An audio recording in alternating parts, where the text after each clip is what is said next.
Hello, my name is Kay. Welcome to ArtBookNook.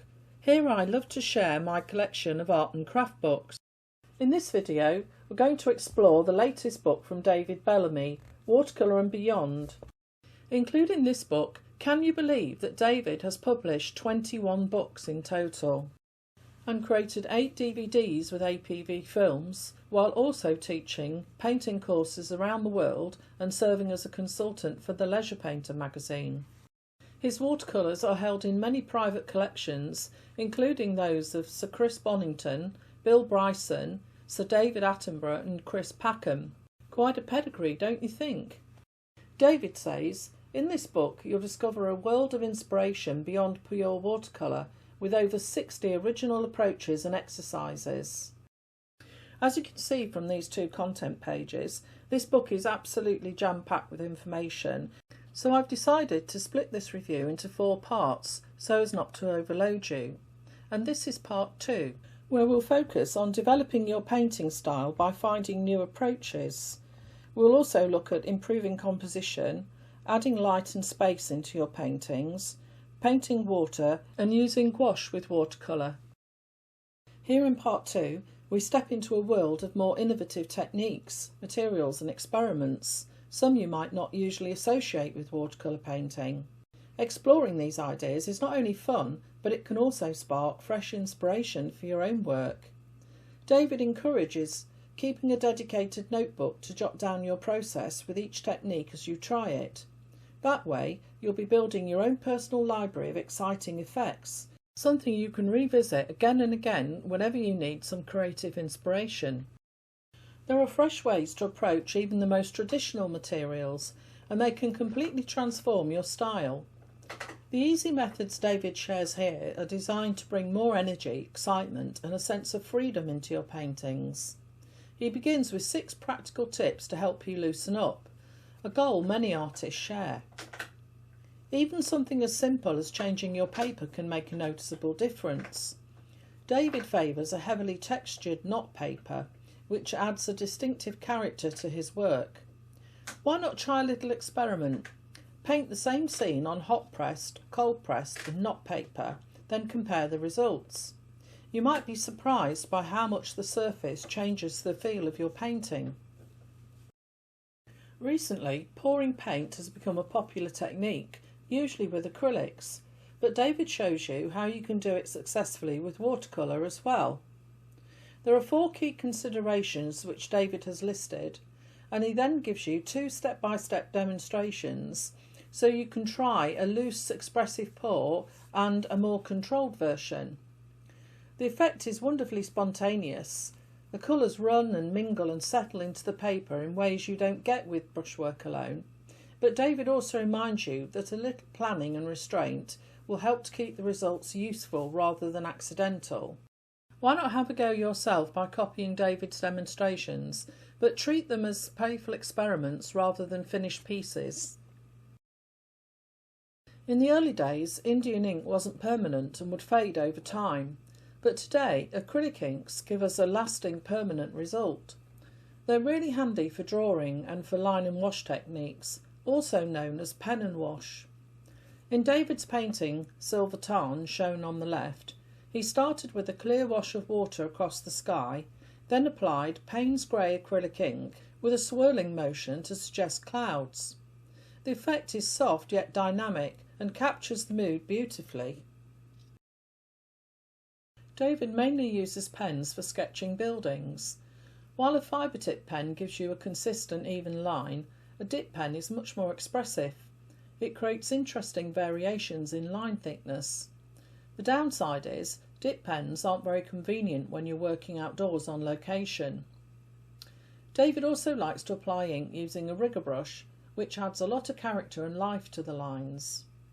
On the left-hand page you can see David's initial ink drawing, where he laid down monochrome washes using diluted black acrylic ink, and also the full colour version, where he applied light washes across the whole composition. It's a wonderful example of how layering ink and watercolour can really make an interesting piece. Occasionally, David will use little touches of acrylic paint to enhance or rectify a problem in watercolour. This alleviates the need to use masking fluid or negative painting to get light areas on top of a dark area.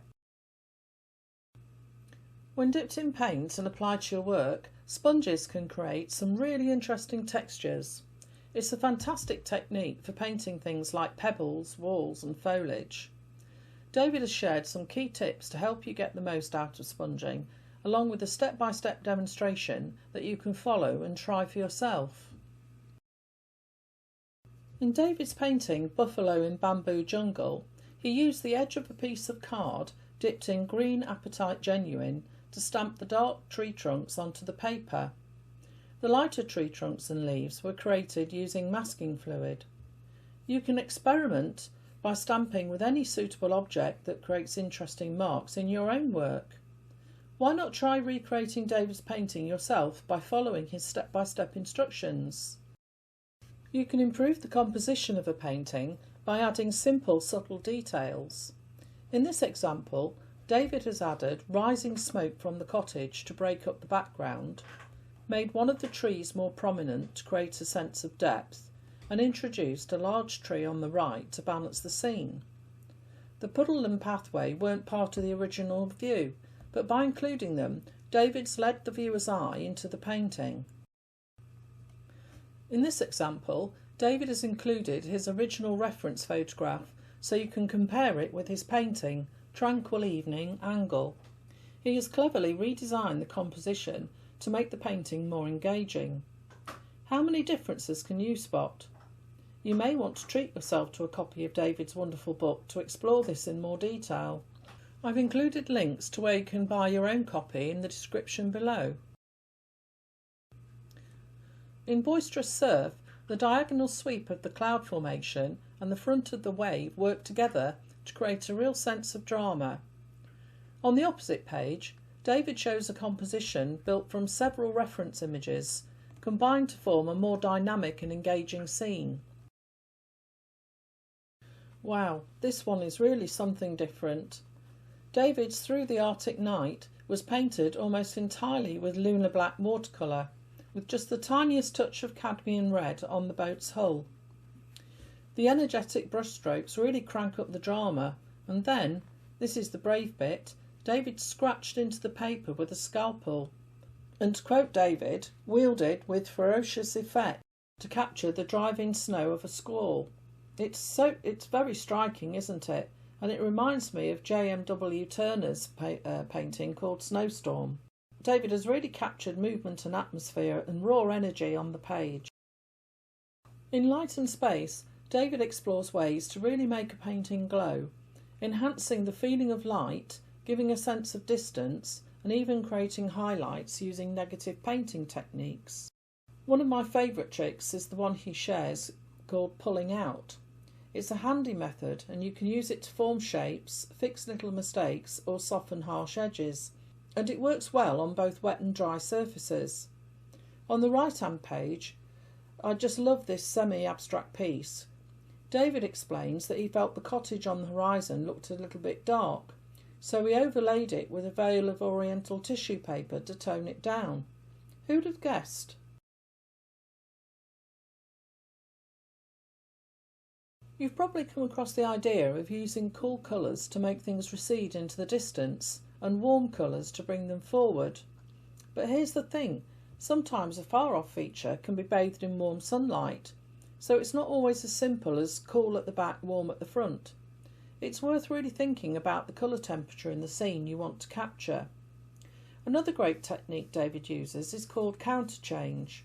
It's a really effective way to guide the viewer's eye by placing light against dark. You instantly create contrast and focus. Take a close look at David's painting, Landstephen Bridge. Most of us might be tempted to paint the bridge in one solid colour, but not David. On the left, he's painted it in a deep green against a pale background. Then as your eye travels across, it shifts into a warm light buff shade set against the dark trees on the right. It's subtle, but it makes the whole scene so much more realistic. It may sound counterintuitive, but in watercolour, you actually create the feeling of light by painting the shadows around it. The contrast you build up between the light and dark gives that dazzling sense of brightness. This technique is called negative painting, and David shares some really good tips for making this work and illustrates exactly how he used it to paint the grasses in his piece Waiting for Dinner. Adding highlights in a sky can really lift a painting and make a simple scene more engaging. Across these pages, David shares several examples with handy tips on how to achieve this. Even though you might see a lot of hard edges and strong lines in the scene before you or a photograph, these don't always work well in a painting. On the left-hand page, David has used streaming clouds to break up the harsh lines of the ridges and dense trees by softening some of those edges. You can achieve this by pulling out colour, as we saw previously in the book, or by gently softening painted edges with an old brush. Over on the right-hand page, David has included a step-by-step demo so you can try this technique out for yourself. Water can be one of the trickiest things to paint, and David knows this well. He's even written a couple of books about it. Take rivers for example. The water can be calm and slow, or rushing fast and full of turbulence. David walks you through how to paint sparkling ripples, reflections and even submerged rocks, and they're all shown beautifully in his demo painting, Misty Wye at the Rocks. And here are two more water demos for you, sparkling water and how to paint sea spray. David encourages you to follow along step by step and copy his paintings. Remember, practice is the key to mastering water in your own individual work. Well, that concludes part 2, Watercolour and Beyond by David Bellamy. Before I tell you about what to expect in part 3, sorry about the background noise from my little border terrier Tinker. Unfortunately, he has hurt his foot, and I was trying to keep him quiet, and it might surprise you to know that this video is about 12-14 minutes long, something like that, but it's actually taken me 10 hours to actually produce and upload to YouTube and edit, which is why I really didn't want to keep re-recording the narration. So please give this video a like. A lot of time and effort goes into creating videos by the content creators, so this is why we always say please give the video a like. Anyway, so what can you expect in part 3?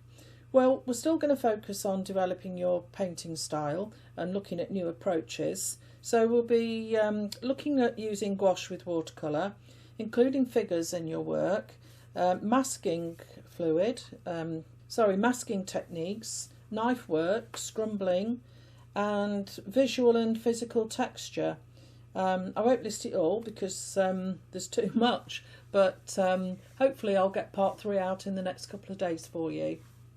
Meanwhile, if you haven't watched it already, I've put a link in the description below to part 1 of my review of David's incredible book.